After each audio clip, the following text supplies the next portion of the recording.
Olá pessoal, tudo bem? Eu sou a Aline, eu sou psicóloga, eu sou escritora, eu sou redatora. Hoje no nosso aulão de número 3, vamos falar sobre o conceito de amadurecimento. E aí eu vou abrir agora a palavra para nossa querida psicóloga Liana Velasquez. Vamos lá então, Li? Vamos.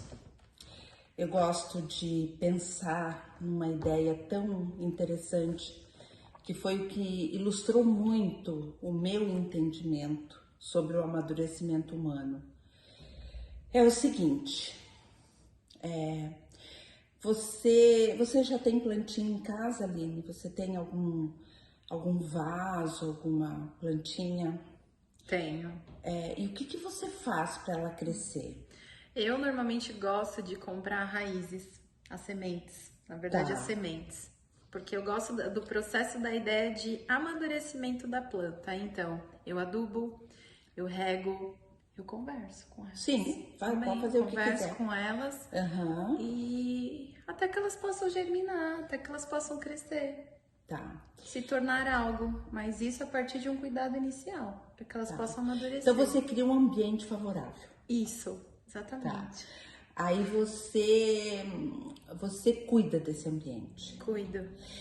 Chega uma hora que a plantinha não tá tão frágil assim, né? Sim, porque ela foi bem cuidada. E aí ela começa a ter umas folhas mais firmes, né? Dependendo da planta, tem um tronco, tem, né? Não é assim? Tá, tudo isso é bacana. Mas o que é mais importante neste processo, além desta questão ambiental? Ter condições internas para possibilitar isso, Ou para aguentar isso? ou para suportar isso, Para aguentar. olha só, para aguentar. Para aguentar. E faz todo sentido, né? Porque se você não cuida da plantinha, ela não aguenta sozinha. Não, mas você tem que Mas aguentar. você tem que aguentar. Uau, Porque ela vai mesmo, levar um é tempo. verdade. Ela leva um tempo para se desenvolver. Sim. Então, não adianta. E se você quiser que ela cresça mais rapidamente, você vai lá e puxa o galho e ela cresce? Não, dá vontade às vezes, mas... Ela não cresce. Mas não cresce. Ela não cresce. Porque amadurecimento é ambiente e tempo. E que requer paciência, dedicação, cuidado, muitos cuidados, os cuidados com a iluminação, os cuidados com a nutrição da terra, os cuidados, todos os cuidados possíveis. A gente está falando de uma planta que está dentro de casa. Então vamos imaginar uma planta que está fora de casa, né? Tô trazendo isso pelo seguinte, gente, amadurecer requer tempo, tá? E aí, Aline, tudo bem, a tua plantinha tá linda, tá? Tá muito linda. Só que você foi passear no sítio de uma amiga, onde tem um pomar enorme. Você sabe a diferença de um pomar para uma floresta?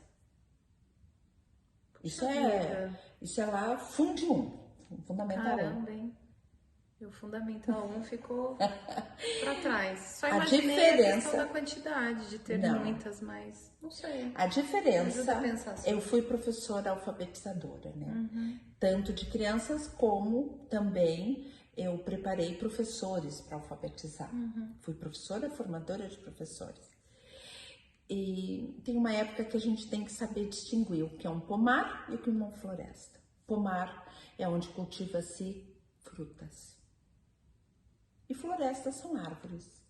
Não tem frutas, não é necessidade. Muito bem, você chegou no sítio dessa sua amiga que tem um pomar maravilhoso, você viu uma fruta no pé, você saiu correndo, foi lá, colheu e comeu. Ui, azeda. Já aconteceu isso com você? Já. Por que será? Ou o fruto não amadureceu, né? Ou o fruto não foi bem cuidado. Temos as duas coisas, mas principalmente você colheu o fruto antes do tempo. Quando a gente colhe o fruto antes do tempo, ele tem uma textura diferente, um gosto diferente. Ele não é o fruto amadurecido. Nunca é o fruto amadurecido, tá? Assim somos nós. Então, após o nascimento de um bebê, né, os períodos iniciais, essas fases iniciais são tão importantes para que ele tenha essa sustentação ambiental, familiar, para que ele cresça tranquilo e seguro. Então, para o Winnicott, a maioria dos sintomas, né, isso falando de crianças que nasçam com saúde física, sem nenhuma complicação neurológica, né? Nem problemas nenhum. São crianças saudáveis, num ambiente saudável, eles crescem saudável. Se houver todo este entorno que nós falamos, este ambiente favorável, confiável, e o tempo para que aconteçam as coisas. Por isso que conhecer as fases do desenvolvimento infantil é importante para que nós saibamos em que momento está aquela criança. Hoje, o que acontece com todo esse processo de telas, internet, essa vida digital? As pessoas se perderam no tempo. As mães querem que as crianças saibam as coisas antes do tempo, se desenvolvam antes do tempo. Coisas que nem eles sabem. Nem os pais, nem as mães e nem as crianças, tá? Então eles ficam azedos, as crianças ficam amargas, infelizes e a família também. E às vezes é uma questão de tempo, certo? A temporalidade, ela é construída com o tempo. O tempo não é medido assim, dá 1 às 3, não. Não Isso é linear. Não, isso aqui é mente. Nós estamos falando de tempo psíquico. E aí, falando de tempo psíquico, a gente está falando de ritmo. Nós estamos falando de compasso. Nós estamos falando de uma música, como se fosse uma harmonia, né? A música, ela só é harmoniosa e saborosa para os nossos ouvidos se houver aquela harmonia. E a criança é a mesma coisa. Então, quando o bebê nasce, ele precisa de todo este entorno, esta temporalidade e o psiquismo materno. A mãe precisa emprestar a esse bebê, fornecer para que ele se desenvolva. Olha o aulão anterior. Eu tenho que fazer essas costuras. Porque nós precisamos acreditar que o tempo, ele colabora no amadurecimento, não só das frutas, mas dos seres também. Então eu acho super legal partir deste princípio. Às vezes uma criança acelerada, ela está acelerada porque ela foi solicitada antes do tempo, precocemente. A precocidade, ela desencadeia um mal-estar horrível dentro da gente. Você já foi solicitada para fazer algo que você não sabia fazer? Sim. Já. Como é que você fica? Ansiosa. E as crianças, que às vezes eu escuto dizendo o quanto elas se colocam como maiores. Não se apropriam, não, eu não sou criança, eu sou uma adolescente, eu sou um menino. É sempre algo que acelera um pouco esse tamanho, né? Parece que fica um pouco mal dimensionado de qual lugar que essa criança tá. Isso se chama mal-estar da precocidade. Quando você é exigido a fazer algo que você não sabe fazer, gera um sentimento de insegurança, medo, agressividade, violência. O não saber o que fazer me deixa ansioso, com medo, com pânico, talvez até depois que eu consiga, depois que eu passe por todo esse processo, eu deprima também. Então, as doenças, né, emocionais, os transtornos emocionais, às vezes têm a ver com a imaturidade emocional e não com a doença. A doença é outra coisa, tá? Então, nós psicólogos precisamos ter muito cuidado ao tratar, ao cuidar, ao orientar uma família. Porque eu sempre digo assim, quando chega uma criança, chega uma família. Quando chega um paciente, chega uma família. Não precisa entrar no meu consultório a família inteira, mas quando a criança chega, ela traz a família toda.